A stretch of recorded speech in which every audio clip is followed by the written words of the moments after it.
ദൈവത്തിൻ്റെ തിരുവചനം സാമുവേൽ പ്രവാചകൻ്റെ 1-ാമത്തെ പുസ്തകത്തിൽ ഹന്ന മക്കളില്ലായിരുന്നവൾക്ക് സപത്നി എന്നും അവളെ കളിയാക്കും, സപത്നി അവളെ വേദനിപ്പിക്കും. അവൾ എല്ലാ ദിവസവും ഭർത്താവായ എൽക്കാനയുടെ മുമ്പിൽ നിന്ന് കണ്ണുനീരൊഴുക്കും. ഭർത്താവ് അവളെ ആശ്വസിപ്പിക്കും. എന്നാൽ ആ സ്ത്രീക്ക് സമാധാനം കിട്ടിയില്ല. പ്രിയപ്പെട്ടവരെ, ഹന്നയ്ക്ക് ഒരു ദിവസം ഹന്ന എന്ത് ചെയ്തെന്നോ? സാമുവേലിൻ്റെ 1-ാമത്തെ പുസ്തകത്തിൽ 1-ാമത്തെ അധ്യായത്തിൽ തന്നെ പറയുന്നുണ്ട്. ഹന്ന ഒരു ദിവസം ദേവാലയത്തിൽ വന്ന് ദൈവത്തിൻ്റെ മുമ്പിൽ നിന്ന് പൊട്ടിക്കരയാൻ തുടങ്ങി. ദൈവത്തിൻ്റെ മുമ്പിൽ തൻ്റെ വേദനകൾ സമർപ്പിക്കാൻ തുടങ്ങി. വചനം പറയുന്നു, അവളുടെ അധരം ചലിച്ചു കൊണ്ടിരുന്നു, എന്നാൽ ശബ്ദം പുറത്തേക്ക് വന്നില്ല. ഇങ്ങനെ തമ്പുരാൻ്റെ മുമ്പിൽ നിന്ന് മക്കളില്ലാത്ത ദുഃഖവും പേറി ആ സ്ത്രീ നിന്ന് കരഞ്ഞപ്പോൾ അന്ന് ആ ദേവാലയത്തിൽ ശുശ്രൂഷ ചെയ്തിരുന്ന പുരോഹിതനായ ഏലി പുരോഹിതൻ ഇത് കണ്ടു.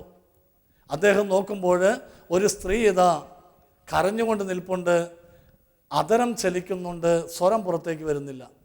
അദ്ദേഹം തെറ്റിദ്ധരിച്ചു, ഇവൾ ഉന്മത്തയായിട്ടാണോ, ഇവൾ ലഹരി പിടിച്ചിട്ടാണോ, വീഞ്ഞു കുടിച്ചിട്ടാണോ ഇവള്? അദ്ദേഹം ചോദിക്കുക കൂടി ചെയ്തു, നീ എത്ര നാളിങ്ങനെ ഉന്മത്തയായിട്ട് നടക്കും? എത്ര നാൾ നീ ഇങ്ങനെ ലഹരിയിൽ നടക്കും? ഇത് കേട്ടപ്പോൾ ഹന്നയുടെ ദുഃഖം ഇരട്ടിച്ചു. അവൾ പറഞ്ഞു, പുരോഹിത, വീഞ്ഞോ ലഹരി പാനീയങ്ങളോ ഞാൻ കുടിച്ചിട്ടില്ല. പിന്നെയോ എൻ്റെ ഹൃദയവികാരങ്ങൾ എൻ്റെ ദൈവത്തോട് ഞാൻ പങ്കുവയ്ക്കുകയാണ്. എൻ്റെ മനസ്സിൻ്റെ വേദന എൻ്റെ തമ്പുരാനോട് ഞാൻ പറയുകയാണ്. ഇത് കേട്ടപ്പോൾ പുരോഹിതൻ പറഞ്ഞു, കർത്താവ് നിൻ്റെ ആഗ്രഹം സാധിച്ചു തരട്ടെ.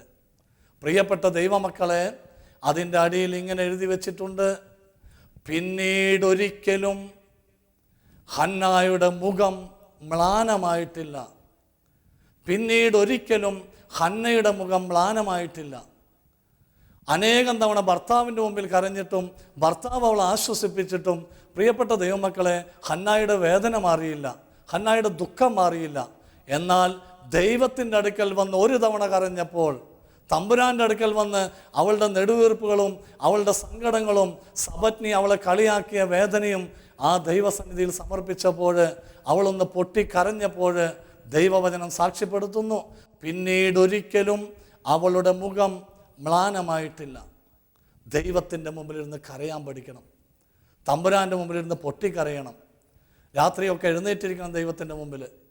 മനുഷ്യ മക്കളുടെ കണ്ണുനീര് കാണുമ്പോൾ മനസ്സലിയുന്നൊരു ദൈവമാണ് യേശുക്രിസ്തു.